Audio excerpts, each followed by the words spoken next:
Well, hello again, my friends. It's that time once again to make a video. Welcome to all of my subscribers, and welcome to any newcomers. This will be a dual video and audio for the 15-minute Free Thinking podcast, as well as YouTube. I figured I would kill two birds with one stone because, oh wait, I'm not supposed to say that anymore because PETA said it's offensive against birds. Anyway, that's actually true. They want people to stop using that term. Sorry, just came to mind. But we're living in a very absurd world right now. Some very weird times. And observing it from the outside, let's just say it's pretty painful. I mean, I'm on the inside, like all of you. We're all in this together. We're all facing the same shit. But when you can see through certain aspects of it, it can be disheartening to see just how ignorant society has become in many ways. That's kind of a negative tone to start out a podcast, isn't it? Well, it is what it is, and I'm going with it. I wanted to compare, first of all, the point of this particular podcast is about Deadheads and what occults have in common with Deadheads. It will be labeled something along those lines. This isn't something where I plan out my podcast for weeks in advance and I write down all my notes and I have everything planned in front of me and I know what I'm going to say. This is generally raw from the heart. All of what I say is coming out of the back of my brain as I process it. So forgive me if I wander, but I'm going to try to stick to script here. Mental script, anyway. I'm not necessarily comparing Deadheads to cult members. I wanted to talk about the similar interests that such an extreme group of different groups of people might have. A cult member, generally, as the definition of a cult, would be following a particular leader. Generally, cults revolve around one specific entity or person, and therefore you follow the rules of this person or this being or whoever it may be, but it's usually represented by a person. Whereas being a Deadhead, you relate to the other Deadheads on many levels, but there's no particular person to follow. And what brought this to mind, and I thought about this like 15 minutes ago, but the fact that is a certain sect of the Grateful Dead community that refuses to acknowledge anything that's happened after Jerry Garcia died. Because Jerry Garcia was the light that they looked to, and not a cult leader. He would never, ever stoop to that. Jerry Garcia was one of the sweetest, most amazing people in the world. I mean, the interviews with him tell you all you need to know. He was a patient man. He had his problems like the rest of us. He died of an early age from complications, and yeah, he did drugs and everything else. But the point was, he was trying to cope with life as best he could. He admitted his flaws as a human, and he knew he was immortal. He would never become the kind of person who would tell people what to do or be a cult leader. But he made a good band leader. And the cult-like mentality that many people have about Jerry Garcia is what kind of made me compare it to the cult attitude. But the main point I wanted to make here was not that at all. Rather that the cultish aspect or the music aspect of anything, whatever, let's back up for a second. When a group of people gathers together for a unified cause or reason, this is one of the most emotionally charged and rewarding things people can ever experience.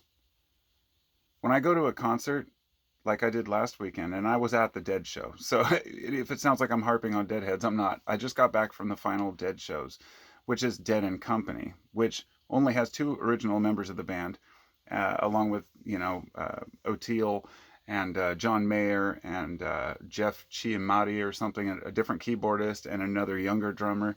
The thing is, what they're doing is they're carrying the torch and keeping it alive. The Grateful Dead hasn't made any music in 40 years. However, they are, well, something like that, 30 years, whatever it is.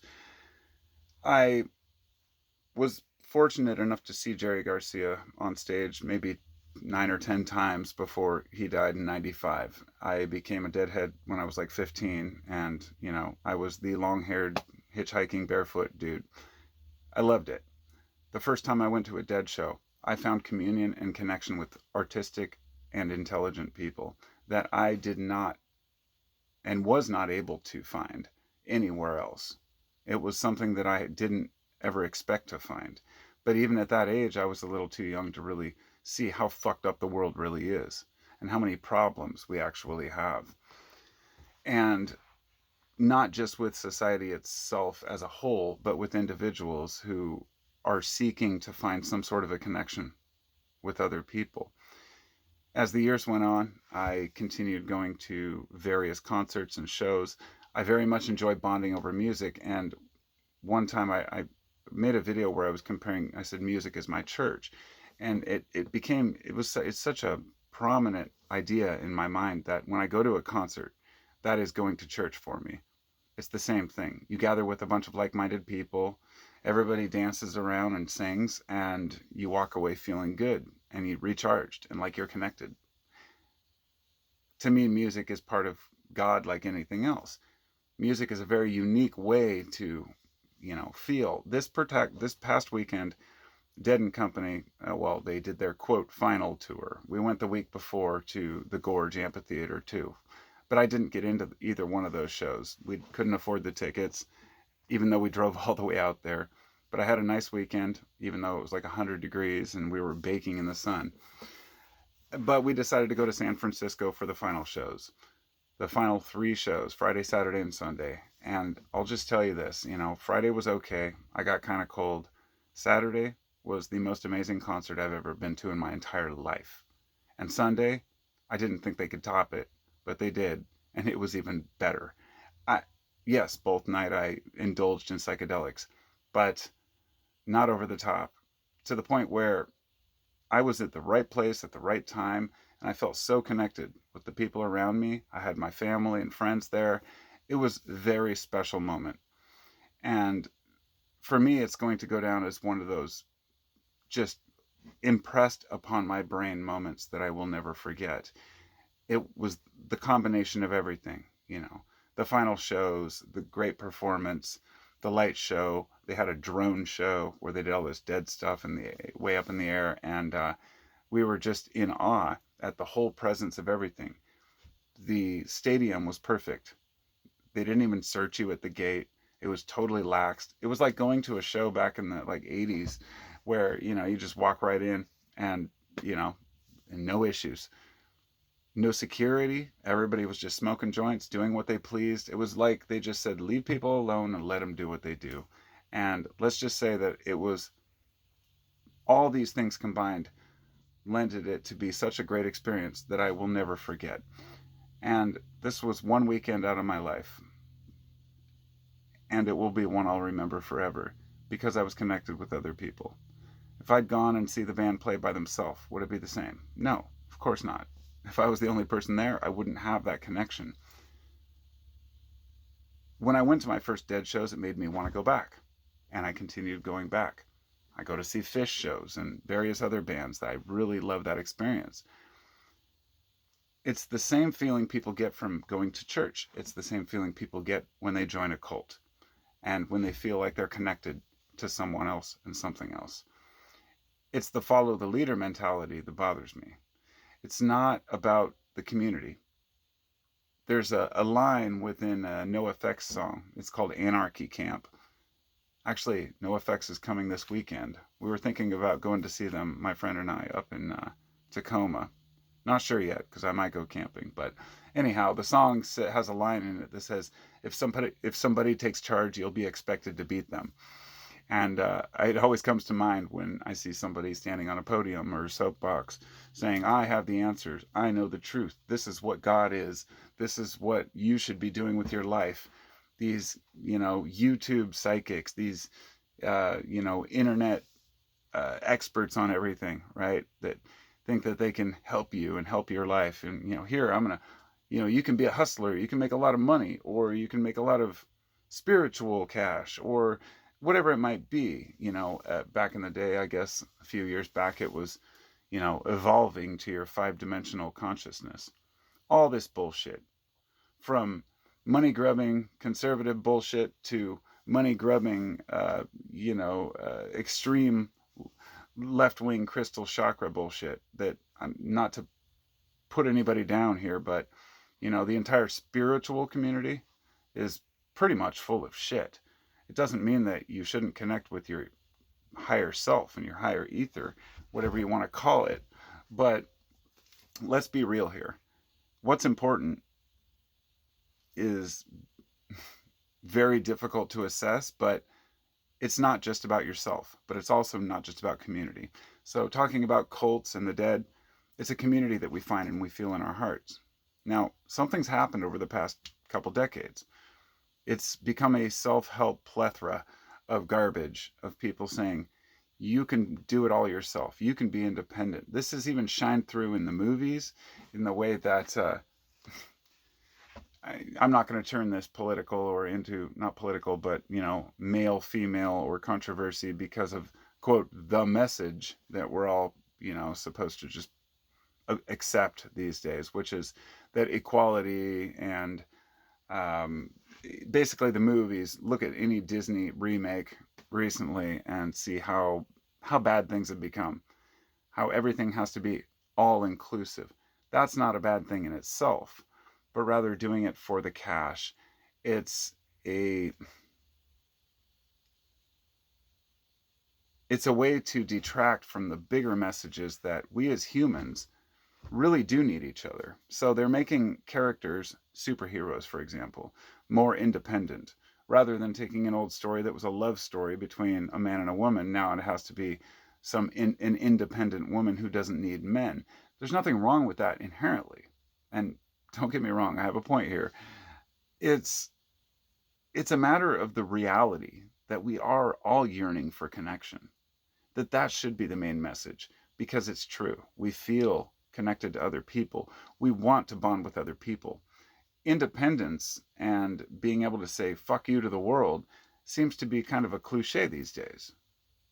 It's become it's a novelty of the media and a darling of the movie industry, making this independent person that needs no one else.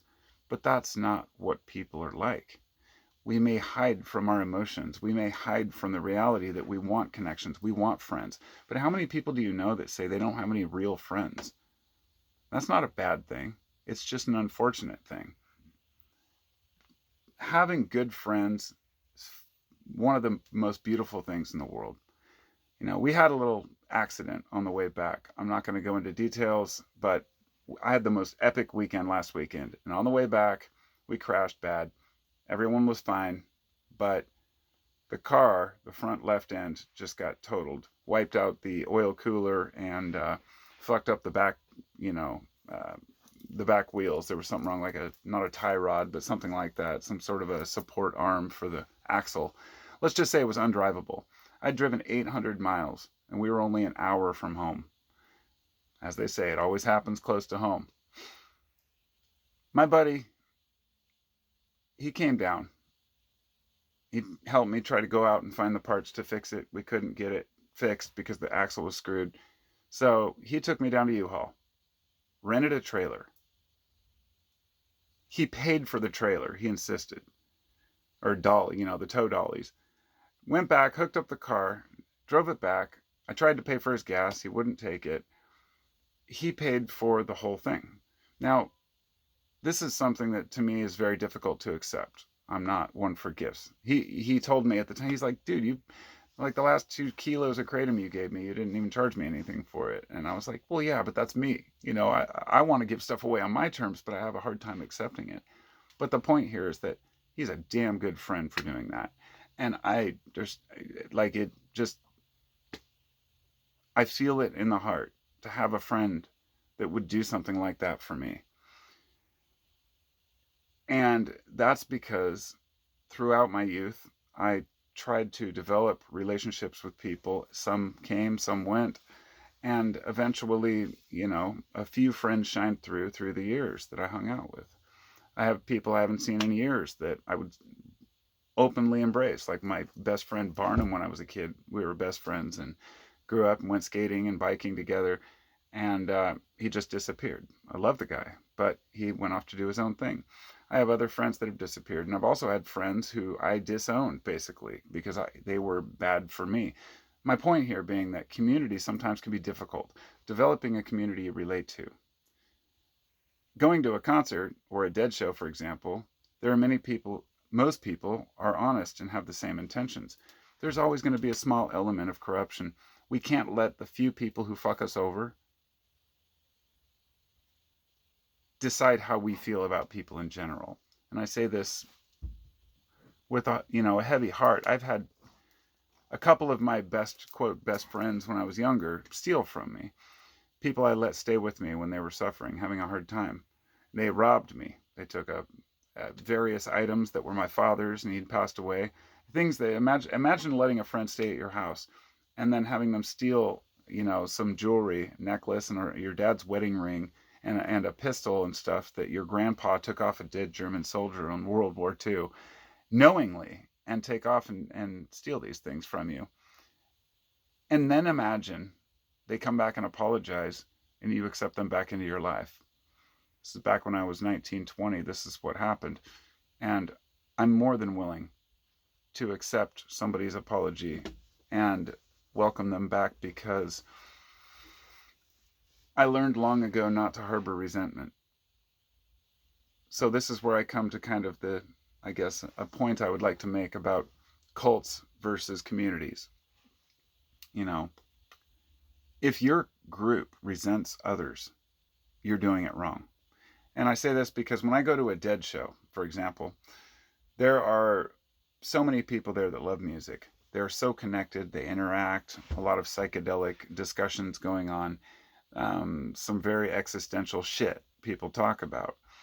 And when another band comes up, a person may say, I don't like them, or I do like them, but it's not about only my band is good. And these are the big differences I want to make between, say, going to a concert and loving music. You love the music. For some people, it's not just about the music, it's about the community alone. But when it comes to, say, a cult, no other cult can be correct. Nobody else can be right, because that would defile your own beliefs. And that makes it hard. This is why I have a problem with religion, which I don't talk about very often because I never want to offend anyone. And it's not because people don't need to be offended, but rather there's no need for it. If a person believes in their own version of God, I think that's fine with me. I have no problem with whatever you define God as. But the minute you tell me that I'm wrong and I'm going to some fiery pit of hell because I don't believe what you believe, then I'm going to say you're pretty fucking full of shit and I'm not going to buy it. And that's where I kind of lose interest with discussions with people. If I'm having a discussion and someone literally thinks I'm going to burn in hell because I'm not good enough for heaven, I don't really want to interact with that person anymore. It just seems kind of fruitless. You feel like they're looking down on you. And so the point being that religion can be very cultish as well. And we all know this, but I've learned to accept that not all people who are religious are cultish. So Deadheads have their own church, let's just say, but they're willing to accept other churches. As for being independent versus community, no man is an island, and we always need some sort of a teamwork to make these things happen. We know this.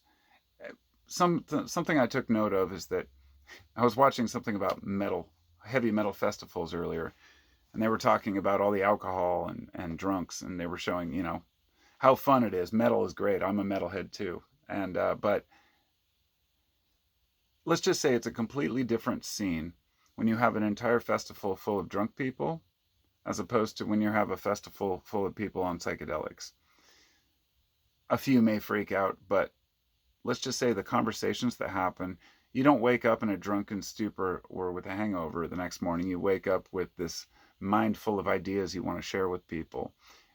If you understand what I'm talking about, you do. If you don't, I can't really, convince you or explain to you what it's like to have deep existential discussions late at night with strangers on the side of a parking lot that you've never met and feel totally connected to them. It's so much different. And this is why the community of, psychedelic users was so strong, because it builds empathy and connection with others rather than, say, alcohol use, which can separate you and make you feel, I mean, sure, it's different. It's the icebreaker, right? People feel more connected. Hey, bro, but it's not the same type of feeling. You don't feel mentally connected. You're just looking for an emotional connection. And that's very unique. So, let's just say, as a human, don't, pace yourself. Do the best you can. And you don't need to do or be anything. You don't need to join a group to fit in. However, having some sort of a community can be very, very beneficial. And also embrace your isolational state. Be able to be yourself. Be able to sit quietly with your thoughts. And with that, I'm running out of time for the YouTube version, so I'm going to turn off the video version. If you'd like to support the channel, you're welcome to check out my Patreon at Carpo719. Otherwise, if you'd like to hear the rest of it, which I will continue on the audio version, check it out, the 15-minute Free Thinking Podcast. And I'll see y'all next time.